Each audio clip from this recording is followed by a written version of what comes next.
प्यारे विद्यार्थियों, आप देख रहे हैं हाई स्कूल परीक्षा 2022 के लिए सामाजिक विज्ञान का प्रश्न पत्र, जो कि यहाँ पे सॉल्व कर दिया गया है कंप्लीट। और बहुत ही इंपॉर्टेंट क्वेश्चंस हैं और काफ़ी अच्छे क्वेश्चंस हैं। चलिए पहले क्वेश्चन से स्टार्ट करते हैं और फटाफट सॉल्यूशंस को देखते जाते हैं। पहला क्वेश्चन इसमें पूछा गया आपसे, यहाँ पे ये मिस प्रिंट है। इसमें है आपको किस राज्य में काली मृदा अ, मुख्य रूप से पाई जाती है। तो यहाँ वन नहीं है, निम्न में किस राज्य में काली मृदा मुख्य रूप से पाई जाती है। तो यहाँ पर जो आपका आंसर हो जाएगा महाराष्ट्र। ठीक है, तो इस आंसर को आप टिक करेंगे। नेक्स्ट क्वेश्चन जो है इसमें पूछा गया, भारत में वन्य जीव सुरक्षा अधिनियम कब पारित हुआ। तो 1972 में इस नियम को पारित किया गया। नेक्स्ट क्वेश्चन है, निम्नलिखित में से किस देश को सभ्यता का पालना कहा जाता है। तो यूनान देश को जो है सभ्यता का पालना कहा जाता है। औद्योगिक क्रांति सर्वप्रथम कहाँ प्रारंभ हुई। तो ये इंग्लैंड में प्रारंभ हुई थी। याद रखना है, डिस्क्रिप्शन बॉक्स में आपकी जो 10th क्लास की प्ले लिस्ट है उसको जरूर देख लेना। उसमें वो स्टडी मटेरियल प्रोवाइड कर दिए गए हैं जिसमें आपके मॉडल पेपर, क्वेश्चन बैंक और जितने भी आपके प्री बोर्ड एग्जाम पेपर्स और उसके अलावा भी जितने भी आपके एग्जाम पेपर्स है और इंपॉर्टेंट क्वेश्चंस की जो सीरीज है, हमने सब अपलोड कर दिए हैं। उन सभी को देख करके आप अपनी अच्छी तैयारी कर सकते हैं। जो बच्चे 10th की प्लेलिस्ट विजिट कर चुके हैं उनको तो फ़ायदा हो चुका होगा, और जो बच्चे विजिट नहीं कर पाए हैं या फिर उन्होंने प्लेलिस्ट को देखा नहीं पूरी तरह से, तो उनके लिए शायद थोड़ी सी प्रॉब्लम हो सकती है। अगला क्वेश्चन जो है इसमें, सिंगली से श्रीलंका में कब राष्ट्रभाषा घोषित किया गया। तो सिंगली से नहीं, सिंगली श्रीलंका में कब राष्ट्रभाषा घोषित किया गया। तो 1956 में इसको घोषित कर दिया गया था राष्ट्रीय भाषा के रूप में। उसके बाद में भारत में सबसे कम साक्षरता दर जो है कहाँ है। तो सबसे कम साक्षरता दर जो है बिहार के अंदर। तो बाद नेक्स्ट जो क्वेश्चन है इसमें पूछा गया है, रिक्त स्थानों की पूर्ति करनी है। तो वे संसाधन जो निर्जीव वस्तुओं से बने हैं उन्हें हम अजैव संसाधन कहते हैं। ठीक है, तो अजैव संसाधन कहलाते हैं। दूसरा क्वेश्चन है, एक जल खालिस्तान योग्य संसाधन है। तो जल जो है एक चक्रीय संसाधन है, चक्रीय योग्य संसाधन है या नवीनीकरण योग्य संसाधन है। उसके बाद में नेक्स्ट जो क्वेश्चन इसमें आपसे पूछा गया है, कर्तन दहन प्रणाली को छत्तीसगढ़ में किस नाम से जाना जाता है। तो इसको हम दीपा के नाम से जानते हैं। नेक्स्ट जो क्वेश्चन है, असहयोग आंदोलन खालिस्तान में शुरू हुआ। तो ये 1920 में शुरू माना जाता है। उसके बाद में आपका नेक्स्ट है, 1885 में यूरोप के ताकतवर देशों की खालिस्तान में बैठक हुई। तो ये बर्लिन में बैठक हुई थी। उसके बाद भारत में खालिस्तान सरकार ज़्यादा शक्तिशाली है। तो केंद्रीय सरकार जो है ज़्यादा शक्तिशाली है। खालिस्तान क्षेत्र के श्रमिक वस्तुओं का जो है उत्पादन नहीं करते। तो यहाँ पर तृतीयक क्षेत्रक जो है सेवा क्षेत्रक है, इस क्षेत्रक के श्रमिक जो है वस्तुओं का उत्पादन नहीं करते।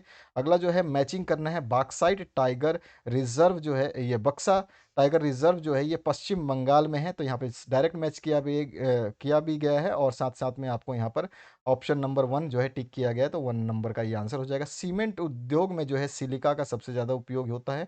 उसके बाद में कांडला जो है आपको पता है गुजरात में एक बंदरगाह है। उसके बाद में फेडरिक सरायू जो हैं ये फ्रांस से बिलोंग कर रहे हैं। उसके बाद में सूती कपड़ा मिल जो है इसको रिचर्ड आर्कराइट द्वारा जो है स्थापित। और उसके बाद में नेक्स्ट जो है डायमंड सूत्र जो है 1868 ईस्वी। ठीक है, इस तरह से ये आंसर हो गया। उसके बाद में नेक्स्ट जो क्वेश्चन है इसमें एक शब्द या एक वाक्य में उत्तर देना है। काफ़ी महत्वपूर्ण प्रश्न है, इनको पूरे को कंप्लीट देखिएगा, सभी कुछ मिलेगा इसमें, मैप वर्क वगैरह सब। 1 टन इस्पात बनाने में कितने मैग्नीज की आवश्यकता होती है। तो लगभग 1 टन बनाने के लिए यानी 1000 जो है आपको केजी बनाने के लिए 10 किलोग्राम मैग्नीज की आवश्यकता होती है। मार्टिन लूथर कौन थे। तो ये एक धर्म सुधारक थे। श्रीलंका किस वर्ष में स्वतंत्र राष्ट्र बना। तो 4 फरवरी सन 1948 में स्वतंत्र राष्ट्र बना। सामाजिक विभाजनों का मुख्य आधार क्या है। तो वो जन्म है। उसके बाद में सन 2011 की जनगणना के अनुसार भारत में साक्षरता दर जो है 74.04 प्रतिशत है। आप 74% भी लिखेंगे तो सही माना जाएगा। इन दशकों में भारत में उद्योगों का उदय हुआ।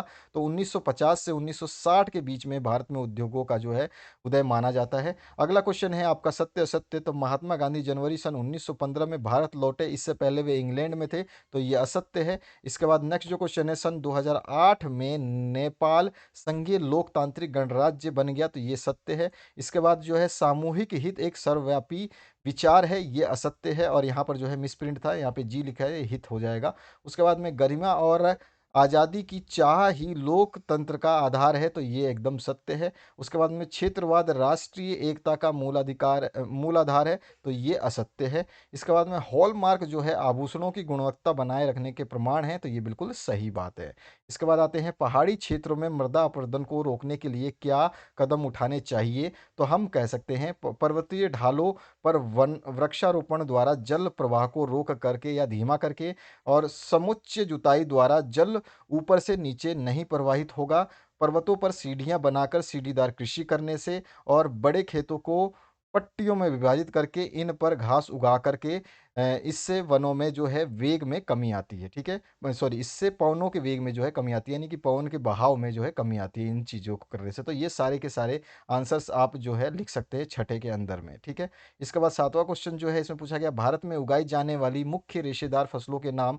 तो रेशेदार फसलों के नाम आपको ध्यान रखने हैं, रेशम है, जूट है और कपास है। उसके बाद में जाबर कौन थे? तो जाबर जो थे वो उद्योगपति नए मजदूरों की भर्ती के लिए जाबर रखते थे, और जाबर कोई पुराना और विश्वस्त कर्मचारी होता था। यह अपने गांव से लोगों को लाता था, उन्हें काम का भरोसा देता था, उन्हें शहर में बसने के लिए मदद करता था, और मुसीबत में पैसे से भी मदद करता था। तो ये लोग जाबर थे। उसके बाद में चैप बुक गुटका से क्या आशय है? तो पॉकेट बुक के किताबों के आकार के लिए इस्तेमाल किए जाने वाला शब्द इन्हें आमतौर पर फेरी वाले बेचते थे। 16वीं सदी में इसी क्रांति के समय ये लोकप्रिय हुए थे। इन्हें ही हम चेक बुक कहते हैं, चैप बुक कहते हैं, ठीक है? अगला जो क्वेश्चन है, एफ्रो अमेरिकन अमेरिकन जो है कौन थे? इसमें एफ्रो अमेरिकन वह अश्वेत हैं जिनके पूर्वज औपनिवेशिक शासन में अमेरिका में गुलामों के रूप में पाए लाए गए थे, और वहीं 17वीं से लेकर 19वीं सदी के बीच वो लाए गए थे, ठीक है? वो कब लाए थे? 17वीं से 19वीं सदी के बीच लाए गए थे। अधिकतर एफ्रो अमेरिकन लोग उत्तरी अमेरिका तथा कैरेबियन देशों से लाए गए थे। तो ये एफ्रो अमेरिकन कौन थे उसके बारे में हम डिस्क्राइब कर सकते हैं इस तरह से। उसके बाद नेक्स्ट जो क्वेश्चन है इसमें पूछा गया, आप कैसे कह सकते हैं कि लोकतांत्रिक सरकार वैध जो होती है? तो लोकतांत्रिक व्यवस्था में एक ऐसी सरकार का गठन होता है जो कायदे कानून को मानती है और लोगों के प्रति जवाबदेही होती है। लोकतांत्रिक सरकार नागरिकों को निर्णय प्रक्रिया में हिस्सेदार बनाने और खुद को उनके प्रति जवाबदेह बनाने वाली कार्यविधि भी विकसित कर देती है।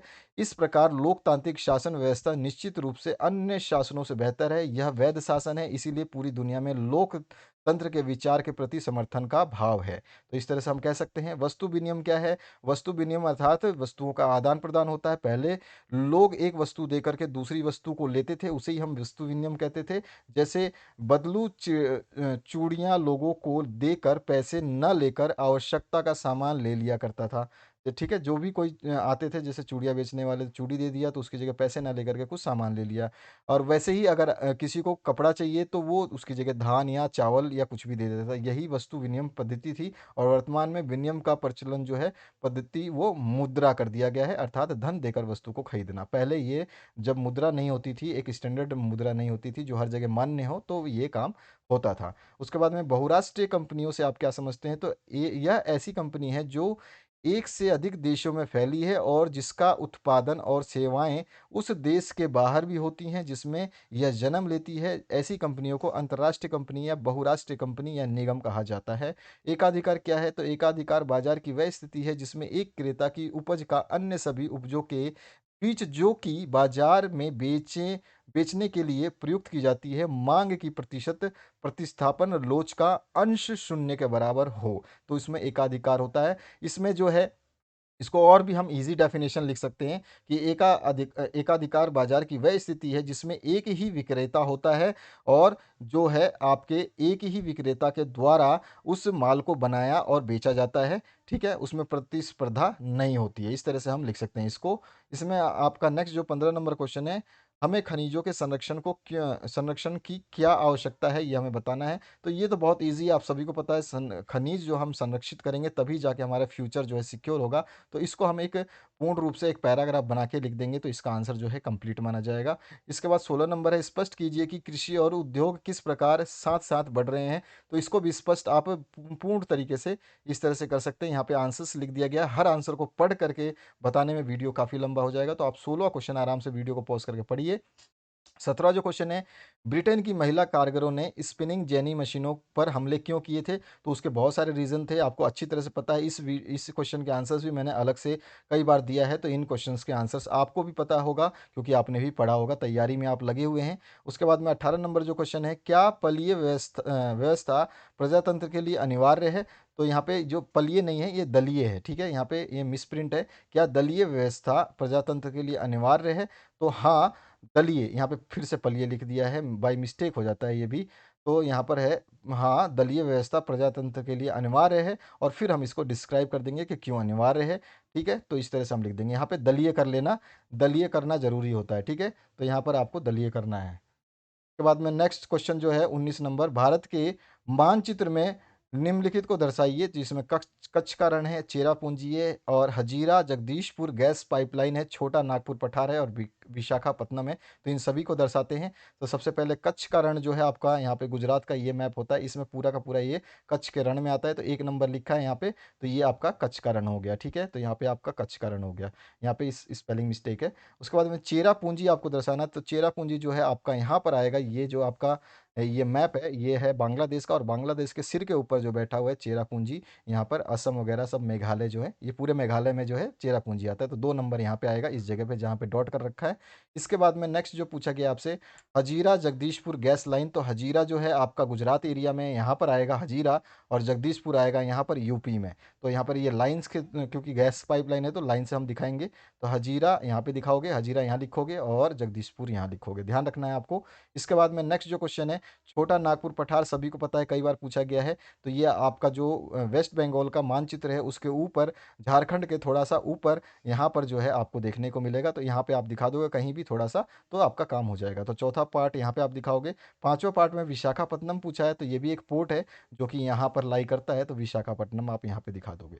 तो इसके बाद में आते हैं हम नेक्स्ट क्वेश्चन की तरफ, ठीक है? तो इस तरह से ये विशाखापट्टनम हो गया, ये आपका जो है कच्छ का रण हो गया, और यहाँ पर जो है हजीरा है, और यहाँ पर जो है जगदीशपुर है, और यहाँ पर जो है आपका छोटा नागपुर का पठार है इस एरिया में, और इस एरिया में जो है आपका वो है आपका चेरापूंजी। तो इस तरह से हमारा ये आंसर हो गया। और एक मैप और आपके लिए स्पेशल डाला गया है, जिसमें भारत के मानचित्र में निम्नलिखित को दर्शाइए। तो इस मानचित्र में जो आपको दिया गया है, ये सारे पढ़ लेना ताकि आपका एग्जाम बहुत बेहतरीन हो सके। जिसमें दिल्ली, विशाखापत्तनम जो कि अभी-अभी हमने देखा ही है, यहाँ पे दिखाया है। उसके बाद में आपका भिलाई, भोपाल, मुंबई, चेन्नई, कोलकाता, इन सभी को दिखाएँगे। चावल उत्पादक क्षेत्र, सर्वाधिक वर्षा वाला स्थान, चेरापूंजी ऑलरेडी दिखा चुके हैं। और सांतला क्रूज़, पालम और दमदम हवाई अड्डा, अरब सागर, थार का मरुस्थल, चिल्का झील, दिल्ली से कोलकाता रेल मार्ग, और आगरा से मुंबई राष्ट्रीय राजमार्ग। तो इन सभी को हमने यहाँ पे दिखाया है, इनको आप देख सकते हैं। दिल्ली से आप जो है कोलकाता का ये जो है आपको दिखा दिया गया है। तो यहाँ पे ये जो आपका एयरपोर्ट वाला रूट है वो दिखाया गया है, ठीक है? इस तरह से। और यहाँ पर जो है सब कुछ दिखाया गया है, देखोगे आप आराम से, एक एक चीज़ देख लीजिए। यहाँ पे नेपाल है, यहाँ भूटान है, यहाँ बांग्लादेश है जो मैंने आपको ऊपर दिखाया था। यहाँ पे दमदम एयरपोर्ट है जो कि आपका वेस्ट बंगाल कोलकाता में पड़ जाएगा। म्यांमार इधर साइड में पड़ता है, बंगाल की खाड़ी ये नीचे की तरफ है। चिल्का झील जो है यहाँ पे विशाखापत्तनम से जस्ट थोड़ा सा ऊपर आप दिखाओगे, विशाखापत्तनम यहाँ पर है। इस जगह पे विशाखापत्तनम है, इस जगह पे चिल्का झील है।